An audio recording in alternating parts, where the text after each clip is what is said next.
नमस्कार, आप देख रहे हैं राष्ट्र प्रथम। आपके साथ मैं हूं तुषार शर्मा। उत्तर प्रदेश के इस खास बुलेटिन में आपका स्वागत है। उन तमाम खबरों से आपको कराएंगे मुखातिब, लेकिन उससे पहले सुर्खियां। नेताजी के निधन के बाद अखिलेश यादव की पहली राजनीतिक प्रतिक्रिया आई सामने। अब पिछड़ा वर्ग को वोट बैंक में सेंध लगाने की तैयारी में बीजेपी, वोटर्स को साधने की कवायद हुई तेज। बीजेपी प्रदेश अध्यक्ष भूपेंद्र चौधरी का रामपुर और मैनपुरी उपचुनाव को लेकर बड़ा दावा। शिवपाल अखिलेश यादव पर भी की टिप्पणी। सांसद ब्रजभूषण ने अतीक अहमद को बताया पुराना हिंदू। केजरीवाल को लेकर भी कही बड़ी बात। यूपी का पहला डेटा सेंटर ग्रेटर नोएडा में हो रहा तैयार। 5,000 करोड़ की आएगी इसे बनाने में लागत। अब खबरें जानेंगे विस्तार से। आपको बता दें कि समाजवादी पार्टी के प्रमुख और पूर्व मुख्यमंत्री अखिलेश यादव ने कहा कि बीजेपी जब से सत्ता में आई है, विपक्ष के प्रति उसकी बदले की भावना से कार्रवाइयां थमने का नाम नहीं ले रही हैं और आए दिन विपक्षी नेताओं की प्रतिष्ठा को धूल और धूमिल करने के लिए उन्हें फर्जी मुकदमों को फंसने का सिलसिला लगातार जारी है। सपा के नेताओं के प्रति बीजेपी का रवैया दुश्मनी जैसा है और ये लोकतंत्र में अवांछनीय है। और सपा प्रमुख ने कहा कि बीजेपी सरकार के निशाने पर मुख्य रूप से रामपुर के लोकप्रिय समाजवादी पार्टी नेता मोहम्मद आजम खान साहब हैं और जिन पर रोज फर्जी मामले दर्ज किए जा रहे हैं और उन्हें हर तरह से परेशान किया जा रहा है। आजम खान साहब बीजेपी सरकार की आंखों में इसलिए खटकते हैं क्योंकि वो सांप्रदायिक ताकतों के धुर विरोधी हैं, लोकतंत्र और समाजवादी पार्टी के लिए प्रतिबद्ध है और बता दें कि रचनात्मक कार्य में उनकी विशेष रुचि है। आजम खान संविधान और धर्मनिरपेक्षता के लिए निरंतर संघर्ष करते वाले नेता हैं। और अखिलेश यादव ने कहा कि बीजेपी सरकार ने केंद्र के अपने 8 साल और राज्य में अपने 5.5 साल से अधिक के कार्यकाल में ऐसी कोई भी योजना नहीं बनाई जो जन कल्याणकारी हो। शिक्षा के क्षेत्र में बीजेपी सरकार ने अव्यवस्था फैलाने का अलावा कुछ नहीं किया और सामाजिक तानाबाना को नष्ट करने में बीजेपी अव्वल नंबर पर है। आजम खान नफरती राजनीति के विरोधी थे, इसलिए वो बीजेपी की आंखों की किरकिरी बन गए हैं। विधानसभा में उनके अकाट्य तर्कों और तीखे बयानों से बीजेपी नेता असहज रहते थे, इसलिए उनके खिलाफ षड्यंत्र में बीजे बोए जा रहे हैं। और उन्होंने बता दें, उन्होंने ये भी कहा है कि बीजेपी को चिढ़ है कि रामपुर में आजम खान ने एक उच्च स्तरीय सैनिक संस्थान मौलाना मोहम्मद अली जहर विश्वविद्यालय बना दिया। बता दें कि जिसमें इस क्षेत्र के नौजवानों को आगे बढ़ने का मौका मिला और इस बड़े काम की प्रशंसा में बजाय बीजेपी सरकार विश्वविद्यालय को ही मिटियामेट करने की तुल गई है और मोहम्मद आजम खान साहब पर ना जाने कितने झूठे मुकदमे लगा दिए गए हैं। बीजेपी मौलाना मोहम्मद अली जौहर विश्वविद्यालय को ध्वस्त करने में लगी हुई है लगातार। बीजेपी तो सीधे तौर पर वो बीजेपी पर निशाना साधते हुए नजर आए। यूपी में निकाय चुनाव की तैयारियों में लगी बीजेपी अब पिछड़ा वर्ग के वोट बैंक में सेंध लगाने की तैयारी कर रही है। शहर से ज्यादा पार्षद बनवाने और बीजेपी का मेयर बनवाने के लिए अब पिछड़ा वर्ग के वोटर्स को साधने के लिए पार्टी ने तैयारियां तेज कर दी हैं। इसी के तहत बीजेपी पिछड़ा वर्ग मोर्चा कानपुर बुंदेलखंड क्षेत्र का प्रशिक्षण वर्ग रविवार को न्यू शिवाली रोड कल्याणपुर स्थित पार्स गार्डन में होगा। और बता दें कि बीजेपी कानपुर बुंदेलखंड क्षेत्र पिछड़ा वर्ग का प्रशिक्षण वर्ग का उद्घाटन सत्र सुबह 11 बजे राज्य मंत्री स्वतंत्र प्रभार और बीजेपी पिछड़ा वर्ग मोर्चा के प्रदेश अध्यक्ष नरेंद्र कश्यप ने किया। बता दें कि दूसरे सत्र में 12:45 पर राज्य मंत्री रामकेश निषाद मौजूद रहेंगे और तीसरे सत्र को पिछड़ा वर्ग मोर्चा के क्षेत्रीय अध्यक्ष मनोज कुमार राजपूत और चौथे सत्र को यूपी सरकार के परिवहन मंत्री दयाशंकर सिंह संबोधित करेंगे। और इसका समापन सत्र 5 बजे होगा, जिसे केंद्रीय मंत्री बीएल वर्मा संबोधित करेंगे। और बता दें कि बीजेपी इस निकाय चुनाव को 2024 में होने वाले लोकसभा चुनाव की तैयारियों को लेकर देख रही है, इसलिए पार्टी किसी भी तरह निकाय चुनाव में ढील नहीं बरतना चाहती। और यही कारण है कि बीजेपी के यूपी से लेकर केंद्र तक के मंत्री और पदाधिकारी निकाय चुनाव की तैयारियों में जोरों शोरों से लग गए हैं। बीजेपी हर वर्ग में अपनी पैंठ बनाकर वोट काटना चाहती है। हर वर्ग में अपने पैंठ को बनाने के लिए अब पिछड़ा वर्ग के वोट बैंक को अपनी तरफ खींचने के लिए पार्टी ने इस प्रशिक्षण वर्ग का आयोजन किया है, जिसमें पार्टी के वरिष्ठ नेता पदाधिकारियों को मंत्र देंगे। और इससे पहले बीजेपी ने पसमानंद समाज को अपने पक्ष में लाने के लिए सम्मेलन किया था। वहीं बीजेपी ओबीसी वर्ग के लिए अलग अलग प्लान पर काम कर रही है लगातार।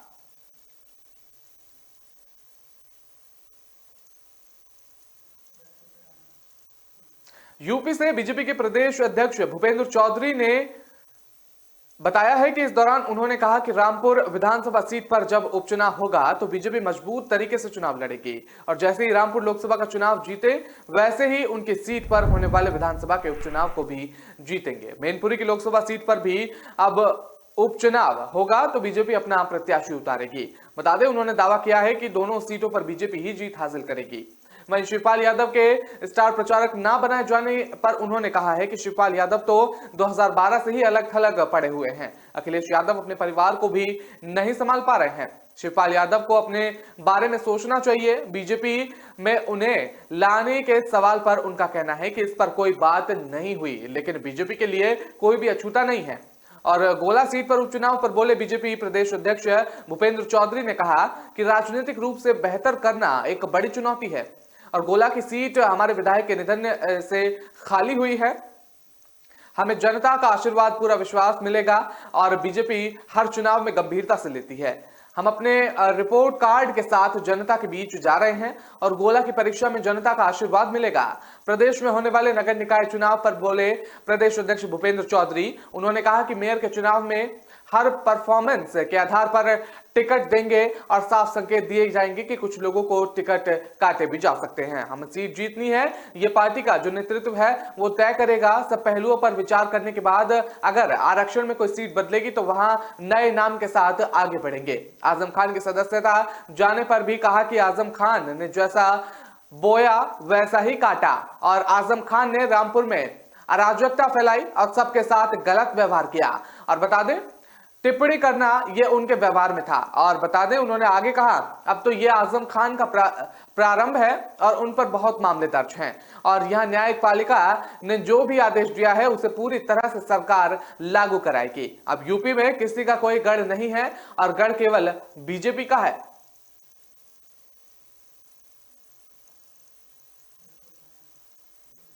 पूर्व बाहुबली सांसद अतीक अहमद द्वारा सीएम योगी आदित्यनाथ को ईमानदार बताए जाने पर बीजेपी सांसद ब्रजभूषण शरण सिंह ने कहा कि वो सब पुराने हिंदू हैं, भगवान राम की ही संतान है, इनकी बुद्धि धीरे धीरे ठीक हो रही है। सांसद ब्रजभूषण ने ये बात अपने गोंडा दौरे पर की और बता दें कि ब्रजभूषण 3 दिवसीय राष्ट्रीय कुश्ती प्रतियोगिता में हिस्सा लेने गोंडा पहुंचे हुए थे। भारतीय कुश्ती संघ के राष्ट्रीय अध्यक्ष ब्रजभूषण शरण सिंह ने नवाबगंज के नंदनी नगर स्पोर्ट्स स्टेडियम में ग्राउंड प्रिक्स राष्ट्रीय कुश्ती प्रतियोगिता का आयोजन किया और इसमें देश के शीर्ष 10 खिलाड़ी हासिल ले रहे थे। बता दें कि बीजेपी सांसद ने अतीक अहमद और उनकी पत्नी शाइस्ता परवीन द्वारा सीएम योगी को ईमानदार कहने वाले बयान पर कहा कि वैसे ये सब पुराने हिंदू हैं, भगवान राम की ही संतान हैं, इनकी बुद्धि धीरे धीरे ठीक हो रही है। दरअसल बीते दिनों पेशी पर लखनऊ आए अतीक अहमद ने कहा था कि सीएम योगी बहादुर और ईमानदार हैं। वहीं बीजेपी सांसद ब्रजभूषण शरण सिंह ने कहा कि दिल्ली के मुख्यमंत्री अरविंद केजरीवाल द्वारा नोटों पर भगवान गणेश और माता लक्ष्मी की फोटो लगाए जाने की मांग पर कहा, आप सोच सकते हैं कि कितना गंभीर सवाल उठाया है, ये जानते हुए कि जो चीज संभव नहीं है, इसलिए मैंने कहा कि अरविंद केजरीवाल बड़ा चालाक और धूर्त और सिरफिरा है, इसके कुछ भी नहीं कह सकते। और बता दें कि चालक भी, धूर्त भी है और सिरफिरा भी है। और बता दें वहीं आरजेडी के महासचिव महात्मा गांधी की फोटो के बगल में लालू यादव की फोटो लगाने की मांग पर कहा कि दुनिया इसको मजाक में ले रही है और दुनिया भी समझ रही है।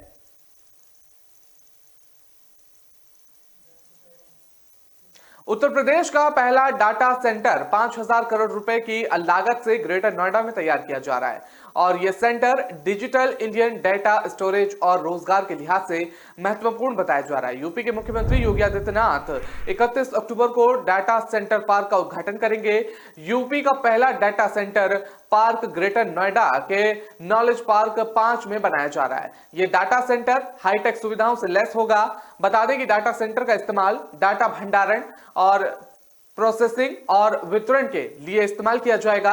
इस समय देश का अधिकतर डाटा देश के बाहर संरक्षित किया जाता है। इस डेटा सेंटर को बनाने से वित्तीय मजबूती भी मिलेगी और इस बिल्डिंग का नाम योटा एक रखा गया है। बता दें कि इस एक बिल्डिंग की क्षमता 5000 सर्वर रैक की है और सरकार की तय परियोजनाओं के मुताबिक 6 डाटा सेंटर बिल्डिंग बनाई जाएगी, जिसमें 30,000 सर्वर रैक की क्षमता होगी और एक बिल्डिंग की क्षमता 5000 रैक सर्वर की है। और बता दें कि 3 लाख स्क्वायर मीटर में ये डेटा सेंटर पार्क बनाया जा रहा है और कुल डाटा सेंटर पार्क में 6 बिल्डिंग बनाकर तैयार होंगी और हजारों की संख्या में लोगों को रोजगार भी मिलेगा। इससे डेटा सेंटर पार्क की तैयारियां जोरों शोरों से की जा रही हैं।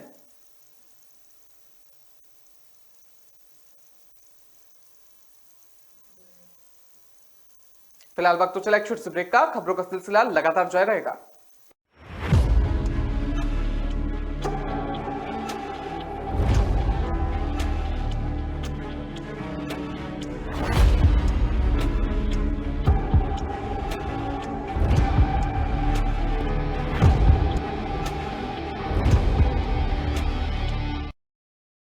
गिच गिच गिच गिच गिच गिच गिच। तुम्हें अपनी गोद में खिलाने जैसा कोई एहसास नहीं दुनिया में। पर एक दिन था जब मुझे लगा कि शायद मुझे ये मौका कभी मिलेगा ही नहीं। तुम आने वाले थे और पापा की तबीयत बहुत खराब हो गई। लाइफ एक दिन बिना किसी वार्निंग के बदल गई। You want to sleep? Okay okay okay. सो जा सो जा। पता है, बहुत डर गया था मैं। तुम दोनों अकेले थे। अगर मुझे कुछ हो जाता तो तब मैंने एक लेटर भी लिखा था। क्या लिखा था? हा?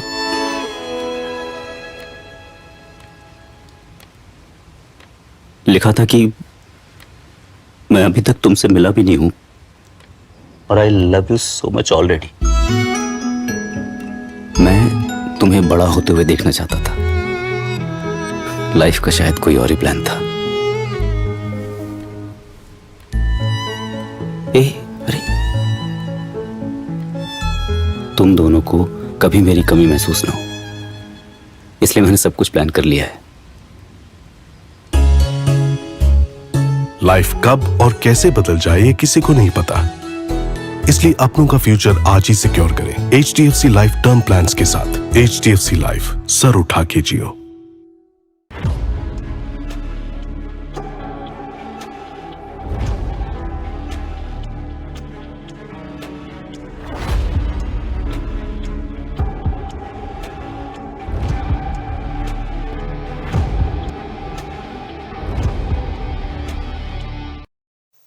ब्रेक के बाद आपका स्वागत है। रुक करते हैं अगली खबर का। आपको बता दें कि उत्तर प्रदेश के सीएम योगी आदित्यनाथ ने लोक आस्था के पर्व छठ पूजा पर शुभकामनाएं दी हैं। उन्होंने शनिवार को एक वीडियो जारी कर कहा कि छठ मैया की कृपा से प्रदेश में सबके जीवन में सुख और खुशहाली बनी रहे। 4 दिवसीय छठ पूजा के तहत शनिवार को छठ व्रतधारी खरना पूजा कर रहे हैं। सीएम योगी ने भोजपुरी में वीडियो संदेश जारी किया। उन्होंने कहा कि लोक आस्था, प्रकृति प्रेम, पवित्रता और सूर्य उपासना के महत्वपूर्ण और महापर्व छठ पर मेरी तरफ से आप सभी माता बहनों और भोजपुरी समाज के लोगों को मंगल कामना देता हूं। छठ मैया की कृपा से हमारे देश में सबके जीवन में सुख और खुशहाली बनी रहे, यही प्रार्थना है। जय जय छठी मैया। तो वही सीएम योगी आदित्यनाथ ने ट्वीट कर लिखा कि सभी प्रदेशवासियों को और श्रद्धालुजनों को भगवान सूर्य की उपासना के महापर्व छठ की हार्दिक बधाई और शुभकामनाएं। छठ मैया की कृपा से लोक आस्था का ये महापर्व संपूर्ण सृष्टि के लिए सुख, समृद्धि और आरोग्य का कारक बने, यही कामना है। जय छठी मैया। सीएम योगी आदित्यनाथ ने छठ पूजा को लेकर उच्च स्तरीय बैठक भी की। सीएम योगी ने बैठक के निर्देश दिए कि नदी घाटों पर साफ सफाई के साथ ही सुरक्षा की व्यवस्था की जाए। इसके अलावा पर्याप्त रोशनी, पार्किंग और पानी पीने का और टॉयलेट का भी प्रबंध किया जाए। और बता दें कि बैठक में राज्य के डिप्टी सीएम ब्रजेश पाठक सहित जल शक्ति मंत्री देव सिंह और पीडब्ल्यूडी मंत्री जितेंद्र प्रसाद, परिवहन मंत्री दयाशंकर और नगर निगम विकास मंत्री अरविंद शर्मा भी उसमें मौजूद रहे थे।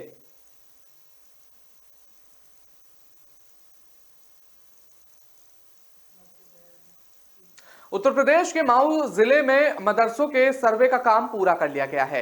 यहां कई गैर मान्यता प्राप्त मदरसे पाए गए हैं, जिन पर एक्शन की तैयारियां लगातार की जा रही हैं। फिलहाल इन मदरसों की सूचना तैयार कर ली गई है और बता दें कि जो सूची जिला प्रशासन सरकार को भेज दी जाएगी। इसके बाद आगे की कार्रवाई की जाएगी और माऊ के कुल 26 गैर मान्यता प्राप्त मदरसे पाए गए हैं। जिला प्रशासन ने इन मदरसों का डेटा इकट्ठा कर रही है और इसके बाद शासन को रिपोर्ट भेज दी जाएगी। और इससे पहले माऊ के एसडीएम और समाज कल्याण अधिकारी की टीम ने पूरे जिले का दौरा कर सर्वे भी किया था। सर्वे के दौरान 12 बिंदुओं पर मदरसों से पूछताछ की गई, जिनमें से 26 मदरसे उन पर खरे नहीं उतर पाए। और इस सर्वे को लेकर एसडीएम हेमंत चौधरी ने बताया कि कुल 26 गैर मान्यता प्राप्त मदरसे संचालित हो रहे हैं। उनकी पूरी सूची तैयार कर ली गई है, उनके खिलाफ एक्शन की तैयारी चल रही है और शासन को भी पूरी रिपोर्ट भेज दी जा रही है। फिलहाल जिलाधिकारी को रिपोर्ट भेज दी गई है। एसडीएम हेमंत कुमार ने बताया कि शासन के आदेश अनुसार आगे कार्रवाई की जाएगी। उत्तर प्रदेश में पिछले कुछ समय से सभी जिलों में मदरसों की जांच की जा रही है। इस सर्वे के दौरान कई मदरसे गैर मान्यता प्राप्त मिले हैं, जिनमें से सहारनपुर का दारुल उल्मू देवबंद भी है और ये सभी वैसे मदरसे हैं जिन्हें यूपी मदरसा बोर्ड से मान्यता नहीं मिली हुई है। इस्लाम के जानकारों का कहना है कि दारुल उल्म इस्लामिक शिक्षा का बड़ा केंद्र है और उसे किसी बोर्ड से मान्यता की जरूरत नहीं है।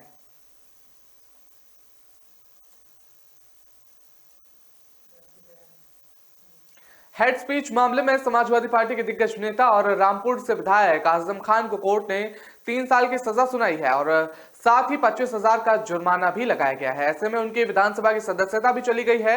इसी के मद्देनजर सपा सांसद डॉक्टर बर्फ का बड़ा बयान सामने आया है। उन्होंने कहा है कि सपा नेता आजम खान को हरासमेंट किया जा रहा है और बता दें कि संभल सांसद ने कहा कि समाजवादी पार्टी के दिग्गज नेता आजम खान के साथ ज्यादती हो रही है। साथ ही उन्होंने कहा कि यह मामला कोर्ट तक पहुंचा दिया गया है, अब कोर्ट तो अपने हिसाब से ही सजा सुनाएगा। संभल सांसद ने आगे कहा कि आजम खान को हरासमेंट किया जा रहा है और बता दें उन्होंने यूपी सरकार के साथ साथ कोर्ट के आदेश पर भी सवाल खड़े कर दिए। उन्होंने कहा कि जो कुछ हो रहा है वो सब इशारे पर हो रहा है। बता दें कि हेड स्पीच से जुड़ा यह मामला साल 2019 के लोकसभा चुनाव के दौरान हुआ था। 27 जुलाई 2019 को बीजेपी के नेता आकाश सक्सेना ने आजम खान के खिलाफ मामला दर्ज कराया था।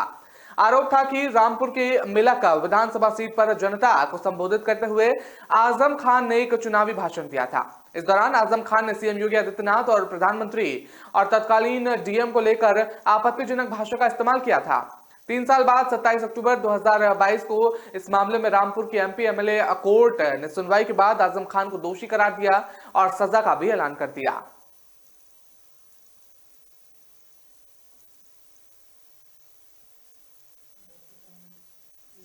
उत्तर प्रदेश के वाराणसी जिले में काशी विश्वनाथ मंदिर और ज्ञानवापी मस्जिद की सुरक्षा में तैनात केंद्रीय रिजर्व पुलिस बल के जवानों ने क्षेत्र को हरा भरा करने की कोशिश के तहत अब तक 75,000 से अधिक पौधे लगाए हैं। वाराणसी स्थित सीआरपीएफ की 95 बटालियन के कमांडेंट अनिल कुमार वृक्ष कहते हैं और बता दें कि हमारे जवान विभिन्न सामाजिक संगठनों और सरकारी विभागों के सहयोग से मंदिर, शहर के पार्कों, मठों, स्थानों और स्कूलों में वृक्षारोपण का काम कर रहे हैं। अधिकारी ने बताया कि वाराणसी में अर्धसैनिक बल के जवानों द्वारा 2019 में पौधारोपण का कार्य शुरू किया गया था और ये भी अभी लगातार जारी है। और कमांडेंट ने कहा कि अब तक जिले में करीब 75,000 पौधे रोपे जा रहे हैं और उन्होंने बताया कि सीआरपीएफ के जवान पौधारोपण के साथ साथ आम जनता को पर्यावरण की रक्षा करने और उसे बढ़ावा देने की शपथ भी दिलाते हैं। और बता दें कि वृक्ष ने कहा कि समाज को जागरूकता किए बिना पर्यावरण को संरक्षित नहीं किया जा सकता। मुख्य रूप से देश की युवा पीढ़ी और बच्चों को पर्यावरण संरक्षण के लिए जागरूक करना ज्यादा जरूरी हो गया है। हमें देश के बच्चों में पर्यावरण संरक्षण की आदत डालनी होगी, उन्हें पर्यावरण के महत्व के बारे में बताना होगा, तभी आने वाले हर पीढ़ी अपने दायित्व को समझ पाएगी। और पौधों को लगाने से भी ज्यादा महत्वपूर्ण कार्य उनकी देखभाल और संरक्षण करना है। हमारा प्रयास रहता है कि जितने पौधे लगाए जा रहे हैं उनमें से अगर 50% पौधे भी बच जाते हैं तो यह एक बड़ी उपलब्धि होगी हमारे लिए।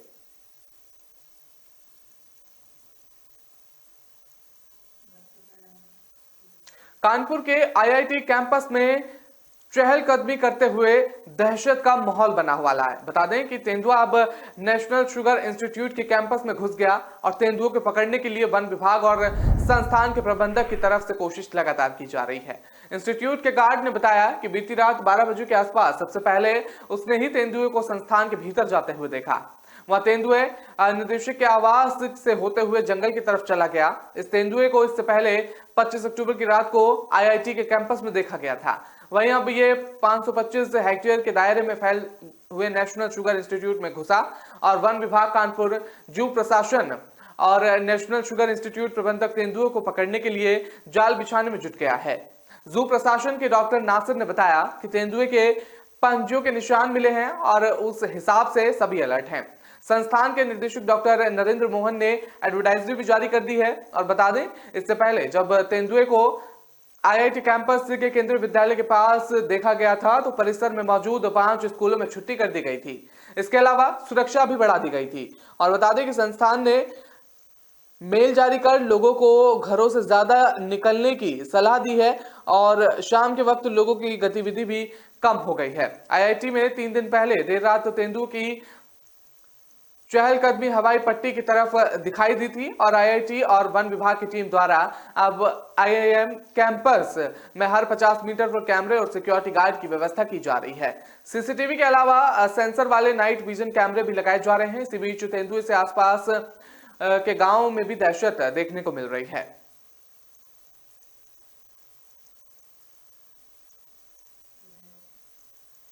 फिलहाल वक्त तो चला एक छोटे से ब्रेक का। खबरों का सिलसिला लगातार जारी रहेगा।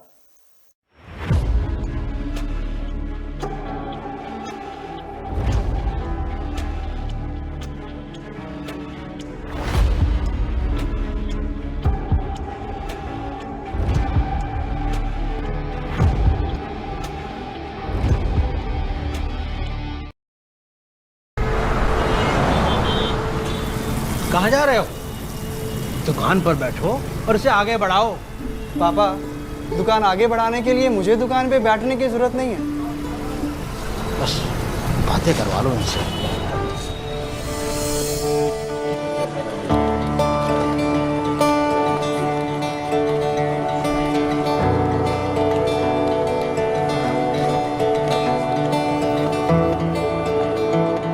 थोड़ा सा ऊपर और।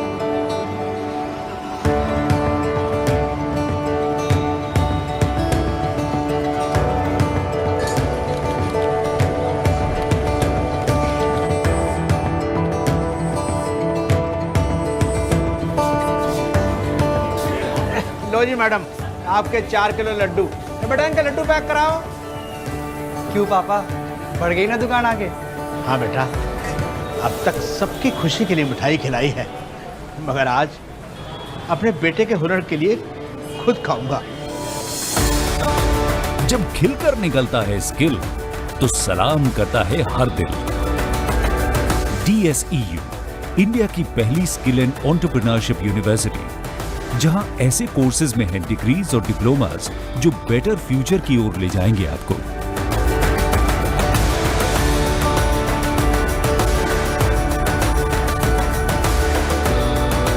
तो एडमिशन के लिए अप्लाई कीजिए। स्किल है तो नहीं कुछ मुश्किल है।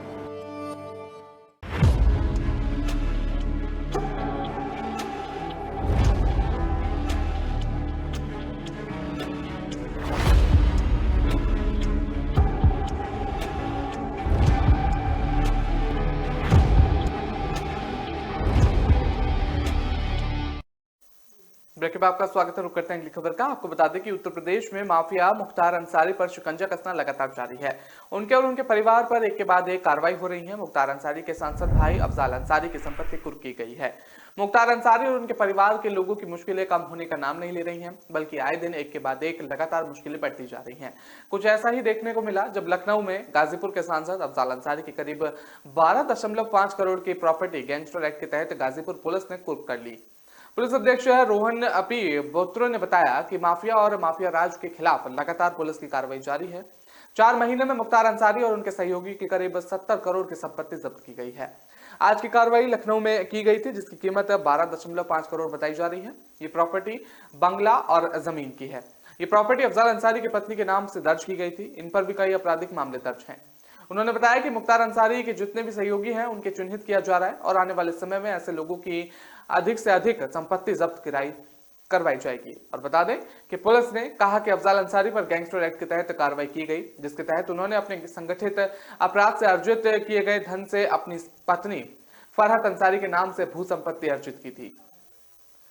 ये संपत्ति लखनऊ के मोहल्ला डाली बाग वलकरगंज एक्सटेंशन प्लॉट नंबर 14 की बताई जा रही है।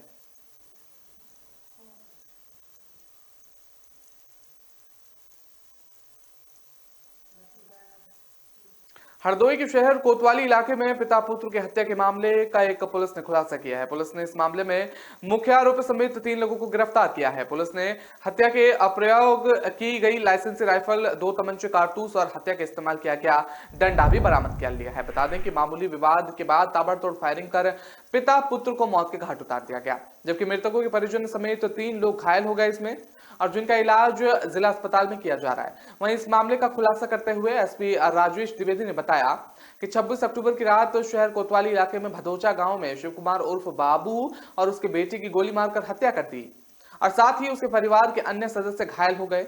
हत्याकांड की सूचना पाकर एसपी मौके पर पहुंचे थे और पूरे मामले के खुलासे के लिए टीमों का गठन भी कर दिया था।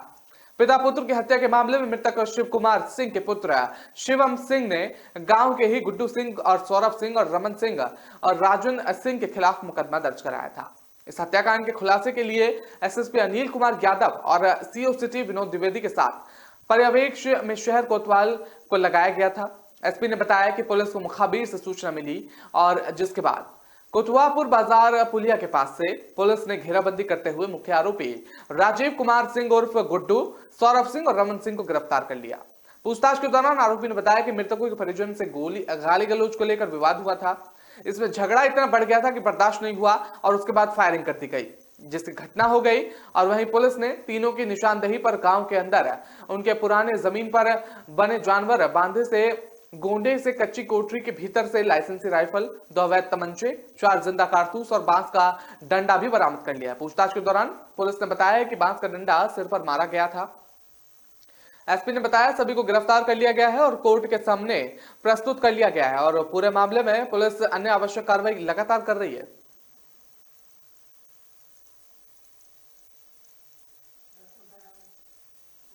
यूपी सरकार के जीरो टॉलरेंस नीति के बावजूद भी घूसखोरी का मामला थमने का नाम नहीं ले रहा। ताजा मामला रायबरेली से सामने आया है, जहां पर घूस लेते हुए थाने का एक बाबू का वीडियो वायरल हो गया, जिसमें दिखाई दे रहा है कि महकमे में पुलिस हड़कंप मच गया है। इसके बाद वायरल वीडियो की सत्यता की जांच कराते हुए पुलिस अध्यक्ष ने तत्काल प्रभाव से बाबू के विरुद्ध मुकदमा दर्ज कराने का आदेश दिया। इसी के साथ ही उसे जेल भेजने की तैयारी भी विभाग द्वारा की गई है। खबर के मुताबिक आरोपी घूसखोर बाबू मस्जिद की बछवा थाने में उर्दू अनुवादक के पद पर तैनाती था और वायरल वीडियो में पीड़ित को एक मामले में राहत देने के लिए उर्दू अनुवादक मजीद ने घूस की मांग की। वीडियो में देखा जा सकता है कि पीड़ित ने बाबू को घूस का पैसा दिया, जिसके बाद वो रुपए को गिनते हुए दिखाई दे रहा है।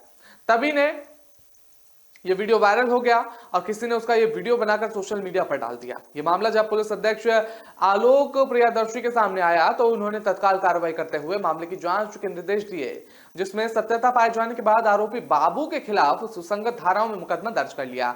और घूसखोरी के इस वीडियो पर पुलिस अध्यक्ष के सख्त तेवर देखकर पुलिस महकमे में हड़कंप मच गया। अध्यक्ष ने न केवल निलंबन की कार्रवाई की बल्कि जीरो टॉलरेंस नीति के तहत आरोपी बाबू के खिलाफ मुकदमा लिखकर जेल भेजने का सख्त निर्देश दे दिया है।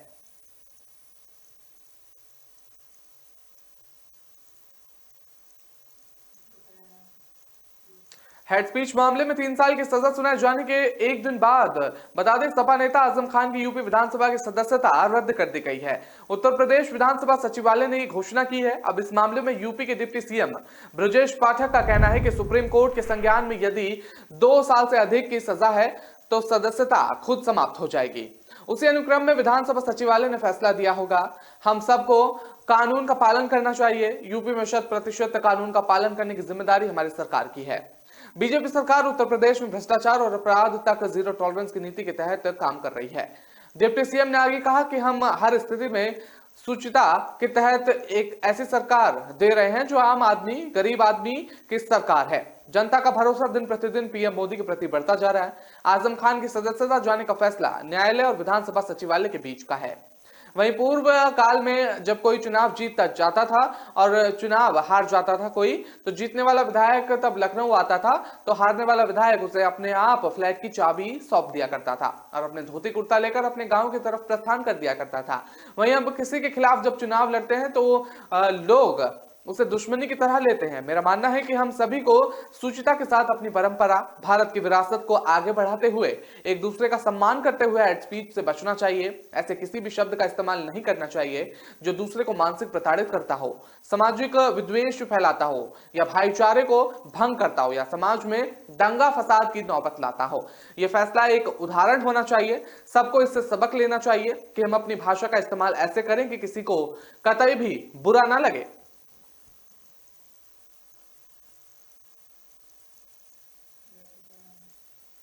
मेरठ के ब्रह्मपुरी थाना क्षेत्र से दबंगों द्वारा कई गरीब परिवारों का धोखा से धर्म परिवर्तन कराने का मामला सामने आया। बता दें कि मंगतपुरा निवासी कई पीड़ित परिवार बीजेपी नेताओं के साथ एसएसपी ऑफिस पहुंचे। यहां उन्होंने दबंगों की शिकायत पर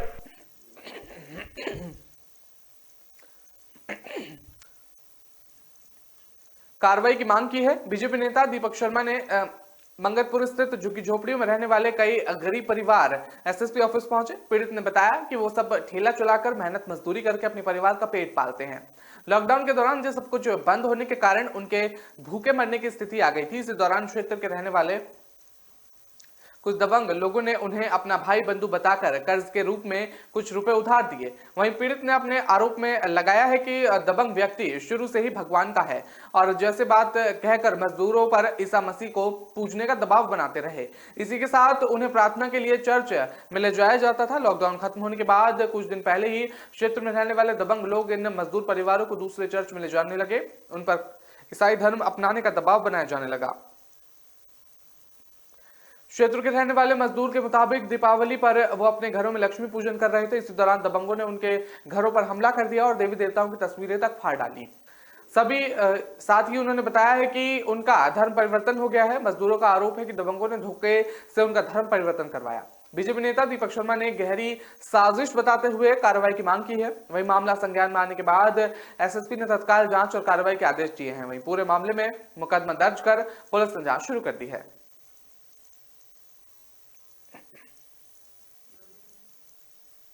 तो फिलहाल इस बुलेटिन में इतना ही। मुझे दीजिए इजाजत। नमस्कार।